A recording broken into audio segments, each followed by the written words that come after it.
There are two guys. The first guy, let's say his name is Anthony. He believes that his qualities were given to him at birth, that his dad was in IT and in middle class, so he'll probably excel in IT as well. He knows that you are who you are, and there isn't much you can do about it. Now let's take the second guy, named Mitch. His dad was a poor temp. Their family was lower class. But he knows that if he works hard in his talents and works hard in school, eventually he will improve and grow over time and experience. Now, which guy would you rather be?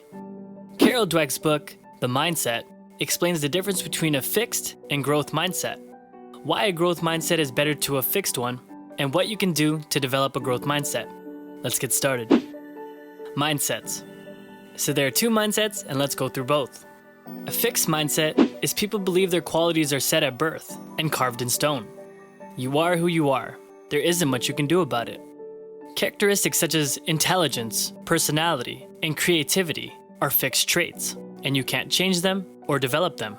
Now let's talk about a growth mindset. A growth mindset comes from the belief that you can cultivate your qualities through effort. And yes, people differ greatly in aptitude, talents, interests, or temperaments. But everyone can change and grow through application and experience. The two different mindsets lead to very different experiences and developments in life. Now, the consequences of a fixed mindset. When you have a fixed mindset, you will not grow much over time because people who think everything is there won't strive to achieve more. This is because your qualities, being fixed, determine who you are. Thus, fixed mindset people often build their ego around their qualities, which makes them horrendously dependent on results and people's judgment. People looking at how many likes their picture got on Instagram, that's a major fixed mindset component. The ones plastering their social profiles with, "I don't care what people think," and "I'm me, screw the world." It's mostly a front hiding a fixed mindset. Failures often take the shape of denying or blaming someone else, looking for those who are worse off, making excuses, or of course, never competing at all. Never competing at all feels safe for fixed mindset people, because a great fear for them is that of failing and being left without excuses. People with the growth mindset are the complete opposite. Major growth over time, as opposed to a fixed mindset. A growth mindset makes you concerned with improving, which leads to major growth and development over time. In the growth mindset, failure can, of course, be a painful experience, but failure does not define you.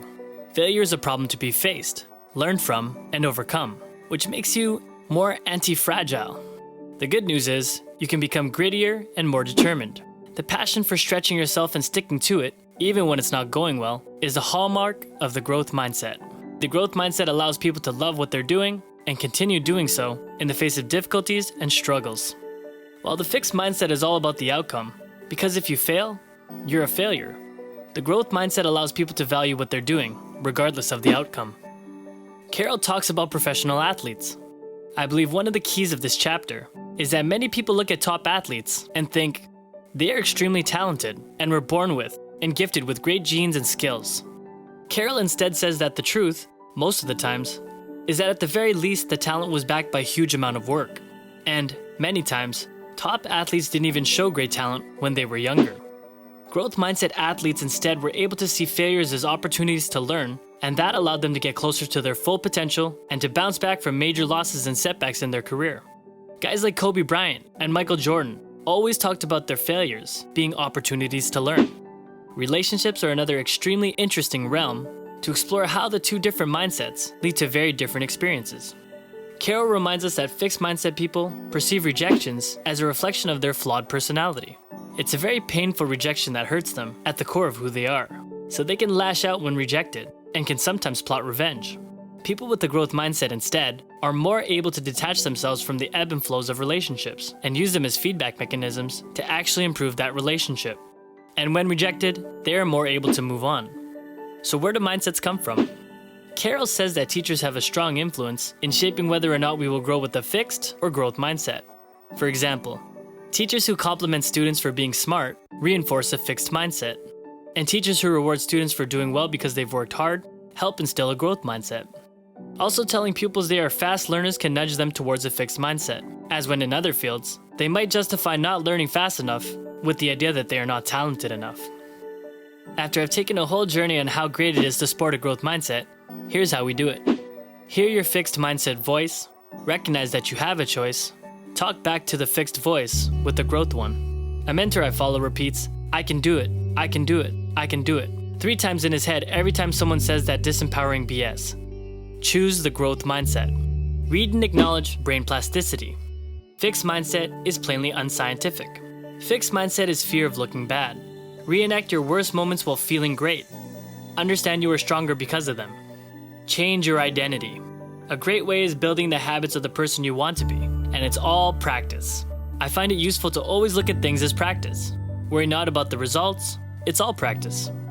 Talent isn't passed down in the genes, it's passed down in the mindset. If you got value from this video, like it. If you have any interesting comments, comment down below. And if you want more videos like this, subscribe and hit that notification bell. If you did feel like supporting this channel in a huge way, there is a link down below to buy me a coffee, which I would love, because that's the fuel I use for these late nights till 4 a.m. working on content for you. That's all for today. Thank you so much for watching, and let's continue to move in silence.